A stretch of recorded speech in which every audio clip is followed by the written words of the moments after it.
नमस्कार, मैं हूं आपके साथ सिरांधा शेखर और आप देख रहे हैं बहस बिहार की। खबर है कि बिहार में लॉकडाउन को 7 से 10 दिन के लिए बढ़ाया जा सकता है। जहां लॉकडाउन की शुरुआत 5 मई से हुई थी बिहार में, पहले 15 मई तक लॉकडाउन का ऐलान किया गया था, जिसके बाद में इसे बढ़ाकर 25 तक कर दिया गया।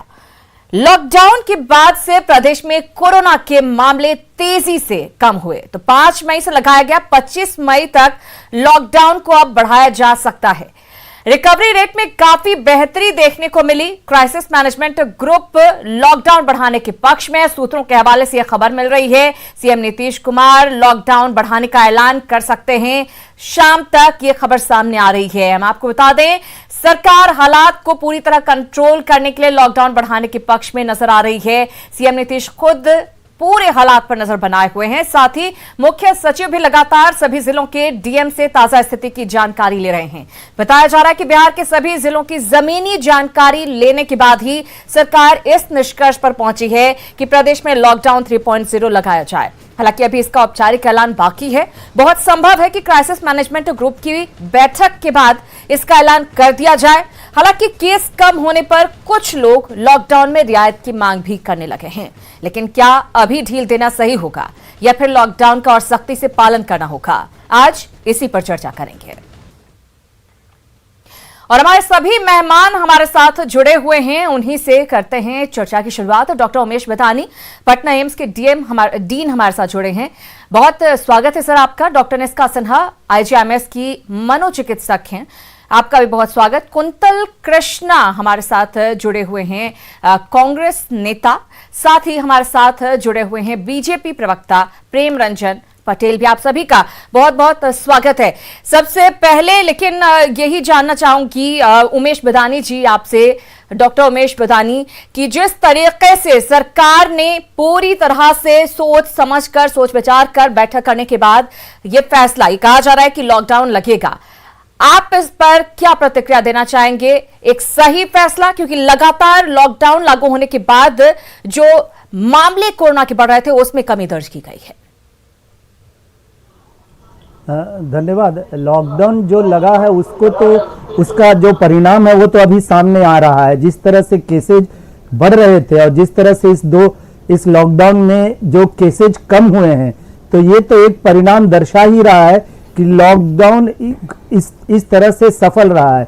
क्योंकि मेडिकली हम देखते हैं तो जो एक चेन है, एक आदमी जो इन्फेक्टेड है वो अमूमन 2.5 आदमी को और इन्फेक्ट करता है, तो उनसे वो कम हुआ, इसलिए लॉकडाउन से केसेस की संख्या कम हुई है।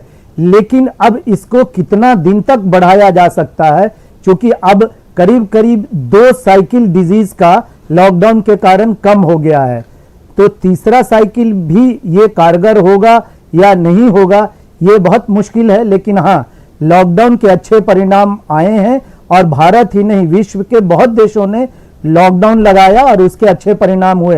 लेकिन लॉकडाउन के साथ साथ वैक्सीनेशन को भी और बढ़ाना और जो अपने आप के रूप में जो विभिन्न चीजें हैं, जैसे मास्क लगाना, सोशल डिस्टेंसिंग करना और हाथों की सफाई रखना, उसका भी बहुत अहम योगदान रहा है हमारे जो रोग की संख्या को कम करने में। तो लॉकडाउन का केवल 16 आना रोल नहीं है, एक जरूर अच्छा रोल है। धन्यवाद। बिल्कुल, निश्चित रूप से अच्छा रोल कहा जा सकता है, क्योंकि ना सिर्फ बिहार में बल्कि कई राज्य हैं, दक्षिण के राज्यों में हालांकि अभी भी मामले उतनी तेजी से कम नहीं हुए हैं जितने कि बिहार या फिर उत्तर भारत के राज्यों में देखने को मिल रहे हैं।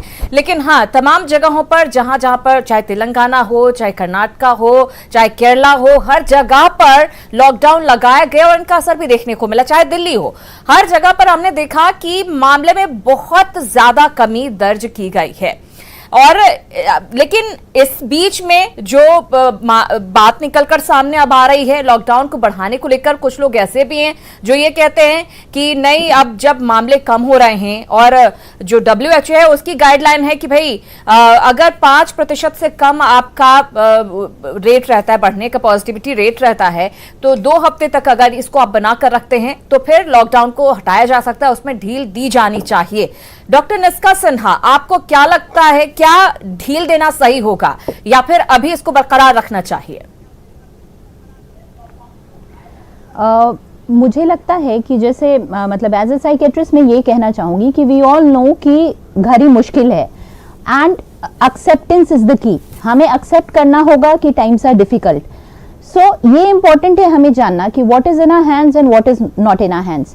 जैसे कि वी हैव टू एक्सेप्ट कि लॉकडाउन बढ़ाना सही होगा नहीं सही होगा क्या होगा, इसके लिए एक्सपर्ट्स बैठे हैं, इसके लिए गवर्नमेंट है, इसके लिए काफी पैनल होता है। ऐसा नहीं है कि कोई भी डिसीजन बिल्कुल बिना सोचे समझे लिया जाता है।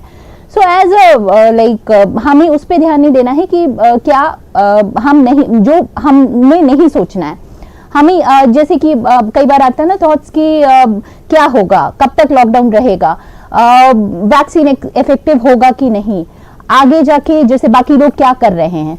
इंस्टेड ऑफ दैट हमें ये ध्यान रखना है और एक्सेप्ट करना है एंड इवन प्रिकॉशंस लेना है which is in our hands.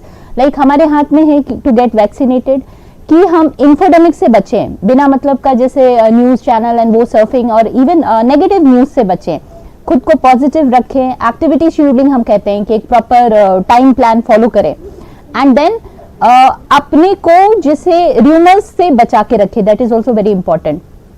सो इसीलिए we should concentrate on now and focus on what we can do, so that is very important. जी बिल्कुल। कुंतल कृष्णा जी, आप कुछ कहना चाह रहे हैं, लेकिन आपसे मैं सवाल भी ले लूं, क्या आपको लगता है कि सिर्फ समस्या का समाधान एकमात्र लॉकडाउन है या फिर कुछ और उपाय करने की जरूरत आपको नजर आ रही है? सिरांधा जी, हमने बार बार इस बात को कहा है कि लॉकडाउन अंतिम रिजोर्ट है।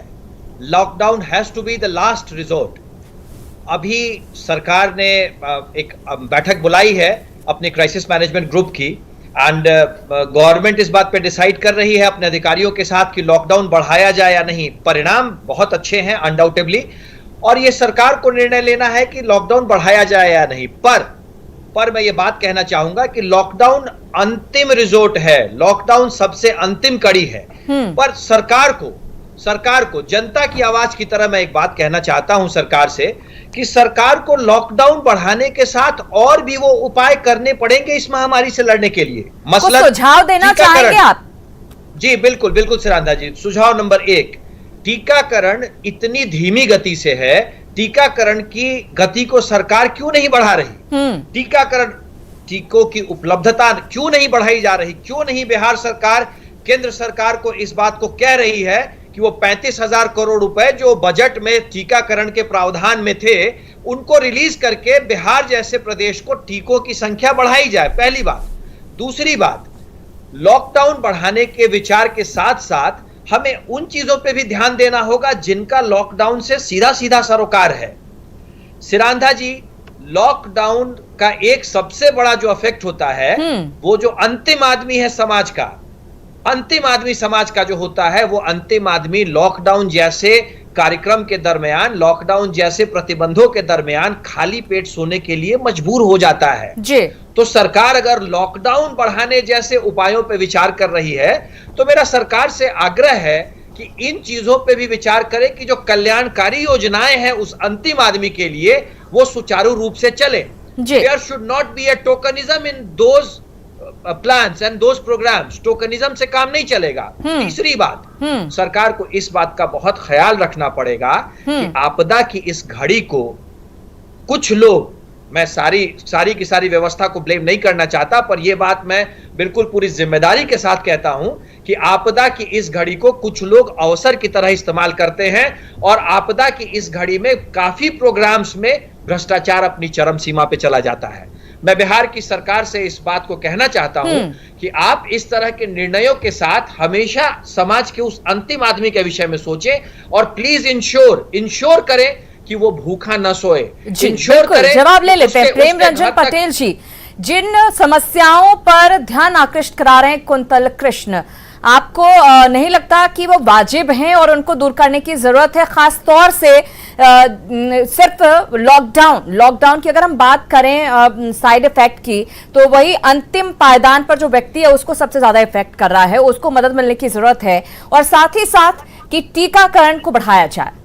सरकार इसके लिए क्या कुछ प्रयास कर रही है? आप खुद ही जवाब दे दें कुंतल कृष्ण जी के सवाल। देखिए सिरांधा जी, सबसे पहले तो बता दूं कि जो लोग लॉकडाउन का विरोध कर रहे थे, आज वही लोग लॉकडाउन का जो है से सराहना कर रहे हैं। लॉकडाउन से अगर संक्रमण का दर कमा है तो निश्चित तौर पे जो है से इसको बधाई के पात्र है। सरकार ने जो निर्णय लिए हैं, लगातार जो है से बारी बारी से निर्णय लिए, कई चीजों का जो प्रावधान किया, उस प्रावधान का नतीजा आया है कि लॉकडाउन के बाद जो है से जो 15,000 से ऊपर संक्रमण का चला गया था प्रतिदिन का, वो घट कर करके आज 4,500 पर चला आया है। जो संक्रमण का दर है वो लगभग 93% रिकवरी रेट हो गया है। आज पूरे राज्य के अंदर में संक्रमण का अगर जो ऐसे कहेंगे तो केवल 44,000 संक्रमित व्यक्ति जो ऐसे हैं, और जो रिकवरी होने वाले, ठीक होने वाले जो प्रतिदिन जितने मिल रहे हैं 24 घंटे के अंदर में, उससे दुगने लोग कहीं जो है उससे रिकवरी होकर करके बाहर आ रहे हैं। तो एक बड़ा फायदा जो है इसका मिला है। दूसरी बात, ये आपने कहा है कि जो लोग, कुंतल जी को मैं सुन रहा था, कुंतल जी जो है ये अवसर तलाशने में लगे हुए हैं, और ये आपदा है, ये विपदा की घड़ी है। ये इस समय महामारी के समय में कोई राजनीति नहीं करना चाहिए। इस समय सरकार को हाथ बटाना चाहिए, लोगों को प्रेरित करना चाहिए कि कैसे मास्क का प्रयोग करें, कैसे सामाजिक हम लोगों से दूरियां बना करके रखें, कैसे इससे बचने का उपाय करें। तो एक तरफ जो ऐसे यही लोग जो टीका की आप बात कर रहे हैं कि बेहतर तरीके से और ज्यादा टीकाकरण होना चाहिए, कभी यही लोग विरोध कर रहे थे टीका का। जो लोग कह रहे थे कि ये भाजपा का टीका है, मोदी टीका है, लोग को नहीं लगाना चाहिए, उसका लगाने का विरोध कर रहे थे। प्रेमरंजन पटेल जी, क्यों ना उस बात को पीछे छोड़ दिया जाए? लेकिन ये बात तो सही है, अब टीकाकरण ही एक दूसरा उपाय रह गया है। लॉकडाउन ने असर कितना डाला है वो बताने की जरूरत नहीं, वो आंकड़े बता रहे हैं।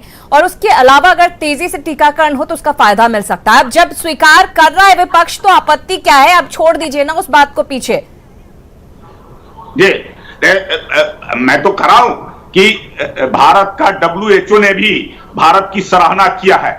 विगत जब संक्रमण का दौर चला था और इस संक्रमण के दौर में भी जो है जिस प्रकार से हमने जो है कृष्णा जी कुछ कहना चाह रहे हैं। जी कुंतल कृष्णा जी, हमारे वैज्ञानिकों ने, हमारे जो है शोधकर्ताओं ने, सिरांधा जी, मैं अपने बड़े भाई, मैं अपने मित्र प्रेमरंजन पटेल जी को एक बात कहना चाहता हूं कि आप सही कह रहे हैं कि ये वक्त राजनीति करने का नहीं है और इस वक्त कोई राजनीति नहीं होनी चाहिए। पर अगर मैं आपसे ये सवाल पूछता हूं कि कल, गुजरे हुए कल 22 तारीख को बिहार में मात्र 47,000 लोगों को टीका लगा। इस गति से अगर हम टीकाकरण को चलाएं तो तकरीबन 5 साल लग जाएंगे पूरे बिहार में 2 डोज लगने में हर व्यक्ति को। मेरा यह सवाल पूछना अगर आपको राजनीति करना लगता है तो मैं इसके लिए माफी चाहूंगा, पर मैं यह सवाल आपसे पूछूंगा। मेरा दूसरा सवाल सरकार से, कल, गुजरे हुए कल में 1,40,000 लोगों का टेस्ट हुआ है। इस टेस्ट में कितने टेस्ट आप लोगों ने RT-PCR और दूसरे ऐसे इंतजामात से कराए हैं जिसको WHO कहती है? आप मुझे तीसरा सवाल, RT-PCR टेस्ट करने में बिहार में अमूमन एक व्यक्ति को उसके रिजल्ट आने में 7 से 10 दिन का समय लग रहा है। कब इन चीजों को इंप्रूव करेगी मेरी सरकार? प्रेमरंजन पटेल जी जवाब दें, उसके पहले कुंतल कृष्णा जी मैं जरा बताना चाहूंगी आपको कि 25 मई से टीका एक्सप्रेस की शुरुआत सरकार करने जा रही है। गांव-गांव तक ये चलंत टीका जो वैन होगा वो पहुंचेगा और लोगों को ज्यादा से ज्यादा टीका लग सके इस बात को सुनिश्चित करेगा। प्रेमरंजन पटेल जी अब जवाब। सिरांधा जी, मैं ये बात आपको कहना चाहता हूँ, शुरुआत में ही मैंने कहा था ये लगातार सरकार के ऊपर सवाल उठाते रहे, लेकिन सरकार को इसकी सराहना करनी चाहिए कि सरकार ने अब जो ऐसे केवल जो ऐसे PSC तक ही जैसे नहीं, जिला अस्पताल और PSC तक ही नहीं, अब नीचे स्तर तक लोग जो ऐसे कोई सेंटर जो ऐसे शिविर जो लगता है उस सेंटर तक ही नहीं, अब गांव-गांव तक जो ऐसे मोबाइल वैन जाएगी और मोबाइल वैन के माध्यम से लोगों को टीकाकरण किया जाएगा। तो हम इतनी तेजी कर रहे हैं, हमारे देश के अंदर में और राज्य में खास कर करके अगर स्वास्थ्य इंफ्रास्ट्रक्चर का देखेंगे तो दूसरे देशों के बनिस्पत जो विकसित देश हैं, अमेरिका जैसे देश हैं, उन देशों की बनिस्पत में हमारा बहुत ही नीचे है। उसके बावजूद अगर टीकाकरण की स्थितियों का आकलन करेंगे तो अमेरिका से ज्यादा टीकाकरण हमारे यहां हुआ है। अगर हमारी आबादी उससे 3 गुना अधिक है और हम टीकाकरण में अगर उससे कहीं जो ऐसे बेहतर तरीके से और ज्यादा हमने किया है तो इसकी भी सराहना होनी चाहिए। इसलिए मैंने कहा कि WHO लगातार जो ऐसे भारत की सराहना कर रही है हर स्तर पर, चाहे वह संक्रमण को रोकने का हो, इस पर एहतियात बरतने का हो या टीकाकरण का बिल्कुल सराहना होनी चाहिए। डॉक्टर उमेश मदानी, आपसे जानना चाहूंगी, आपने भी पहले इस बात को मेंशन किया कि वैक्सीनेशन बढ़ाने की जरूरत है लॉकडाउन के साथ साथ, तो शायद 2 चीजें एक साथ मिल जाए तो बहुत तेजी से हम कंट्रोल कर सकते हैं मामलों पर। जो अभी वैक्सीनेशन की रफ्तार है प्रदेश में, आप सेटिस्फाइड हैं उससे? देखिए, वैक्सीनेशन की रफ्तार जो हमारी आबादी है उसके हिसाब से सेटिस्फाइड नहीं होना चाहिए, क्योंकि हमारे पास आबादी बहुत बड़ी है। जा सकते हैं जैसे अभी 18 से 45 साल के लोगों को वैक्सीन देना है, तो क्यों ना हम लोग जो उम्र दराज लोग हैं उनका सेकेंड डोज थोड़ा देरी करके फर्स्ट डोज या सिंगल डोज 18 से 45 लोगों को ज्यादा से ज्यादा दिया जाए। थोड़ा सा, चूंकि ये डायनेमिक चीज है, आज जो चीज हम सोच रहे हैं कल उसको थोड़ा परिवर्तित कर सकते हैं, तो ज्यादा से ज्यादा संख्या के लोगों को एक डोज भी पड़ जाए। हम सरकार से ये चाहेंगे कि उस तरह की व्यवस्था करें कि, और कोविशील्ड में अब 3 महीने से 4 महीने कर दिया गया है, तो उससे क्या होगा कि कुछ डोज जो बचेंगे वो उन लोगों को दिया जाए जिनको एक डोज भी नहीं पड़ा है। तो सबसे पहले एक डोज ज्यादा से ज्यादा लोगों को दिया जाए जो काम करने वाला उम्र है, और इससे क्या होगा कि हम इस पर ज्यादा कंट्रोल कर सकेंगे। और यस, लॉकडाउन भी साथ में चलेगा तो दोनों चीज का फायदा हमें मिलने की उम्मीद ज्यादा होगी। बिल्कुल। हमारे साथ डॉक्टर निस्का भी हैं। डॉक्टर निस्का, आपसे ये जानना चाहूंगी, चूंकि आप एक मनोचिकित्सक हैं, लॉकडाउन में एक बड़ी समस्या होती है। एक तरफ तो वो वर्ग है जो अपने खाने पीने के लिए संघर्ष कर रहा है, जूझ रहा है, दूसरा वर्ग वो है जिनको शायद उतनी दिक्कत इन चीजों की नहीं है, लेकिन घर पर बैठे बैठे वो मानसिक तनाव से जूझ रहा है। तो उस पर किस तरह से लोग काबू पा सकते हैं, किस तरह से अपने आप को नॉर्मल रख सकते हैं, ये चीज भी बहुत जरूरी हो जाती है, क्योंकि लॉकडाउन अब बढ़ने वाला है, इस बात के साफ संकेत मिल रहे हैं। लॉकडाउन का फेज, जैसा कि हमने काफी दिन से हम इस फेज से गुजर रहे हैं। जब फर्स्ट वेव आया था तो वो शायद जिसे काफी हम सब सोच रहे थे कि ये घड़ी थोड़े दिन हमें पेशेंस रखना है और उसके बाद शायद हम इन चीजों से निकलेंगे। जैसे ही हम अच्छा फील करना शुरू किए, जब हमारे पास वैक्सीनेशन आ गया एंड हमें लगा कि अब चीजें बेहतर होंगी, उससे भी गंभीर रूप से हमें सेकेंड वेव ने हिट किया जी। सो एक हम कहते हैं कि स्ट्रेस होना, बट ये स्ट्रेस अब वो स्ट्रेस नहीं रहा, क्योंकि स्ट्रेस से हम शायद लड़ सकते थे, अब बर्नआउट आ रहा है। Even health care workers, even जितने लोग इस मुश्किल घड़ी में सब जो लगे हुए हैं, डटे हुए हैं वैक्सीनेशन के लिए, डॉक्टर्स या फिर इवन हमारी नर्सेज, मतलब सारे लोग, पुलिस वाले या आप लोग न्यूज चैनल वाले, everybody. So we had patience, we kept on working, हम सब कुछ छोड़ के। बट अब हो रहा है कि कब तक, आखिर कब तक ये घड़ी चलेगी। तो इस बारे में मैं यही कहना चाहूंगी कि जैसे एक्सेप्ट तो करना होगा कि जैसे पहले भी मैंने बोला है, कई बार सदियां बीत जाती हैं और कुछ भी नहीं होता, और कई बार हफ्तों में ही हमें सदियां देखने को मिलती हैं। तो ऐसा ये मुश्किल टाइम है। So it is okay not to feel okay in this difficult times, and it is important कि हम एक काइंडनेस की वर्च्यू रखें अंदर, एक दूसरे को सपोर्ट करें, एक प्रॉपर एक्टिविटी शेड्यूलिंग रखें, र्यूमर्स से बचें, बहुत ज्यादा अनावश्यक ना सोचें। हम कहते हैं फाइटिंग पैंडेमिक्स इन माइंड, जैसे पैंडेमिक्स तो है ही, साथ में एक पैंडेमिक्स इन माइंड भी है। काफी लोग, जैसे हम एज अ साइकेट्रिस्ट हम लोग आजकल देख रहे हैं, काफी एंजाइटी, पैनिक, पेशेंट, समझ नहीं आता कि हम क्या करें। इवन कोविड रिलेटेड भी मैं ये कहना चाहूंगी कि सारा कोविड जिसको होता है वो फेटल नहीं होता है। दूसरा जो हमें अंदर से खराब फीलिंग कराता है कि यार हमें क्यों नहीं मिल रहा या वैक्सीन तुरंत, एक चीज मेडिकल टर्म्स में हम कहते हैं ट्रायाज। ट्रायाज मतलब जिसको ज्यादा जरूरी है, जो ज्यादा मुश्किल में है, उनको पिक एंड चूज करके हम उन्हें फैसिलिटी देते हैं। तो ये छोटी छोटी चीजें हैं जिसके लिए हमें समझदार बनना होगा, और दूसरा कि सेफ्टी प्रिकॉशंस तो लेते ही रहना है, ऐसा नहीं कि वैक्सीनेट हो गए और खुद को ओवर कॉन्फिडेंस में पता चला बाहर निकल रहे हैं, सारा रिस्क बिहेवियर स्टार्ट कर दिया हमने। आपने 2 डोज लगवा लिया है, बावजूद इसके आप प्रिकॉशंस नहीं ले रहे हो, तो उसका असर आपको देखने को मिलता है। डॉक्टर उमेश बिदानी, एक छोटा सा सवाल, WHO के मुताबिक अगर 5% से कम आपकी पॉजिटिविटी रेट 2 हफ्ते तक रहती है तो लॉकडाउन को में ढील दी जा सकती है। क्या ऐसा लगता है कि आने वाले कुछ वक्त में, हफ्ते या 10 दिन के बाद, ये संभव हो पाएगा कि लॉकडाउन में ज्यादा ढील दी जा सके? क्योंकि अभी मामले ब्लैक फंगस के भी सामने आ रहे हैं और लगातार हम देख रहे हैं तीसरे वेव की भी बात की जा रही है। अच्छा, एक चीज मैं साफ कर दूं कि ब्लैक फंगस एक छूत की बीमारी नहीं है।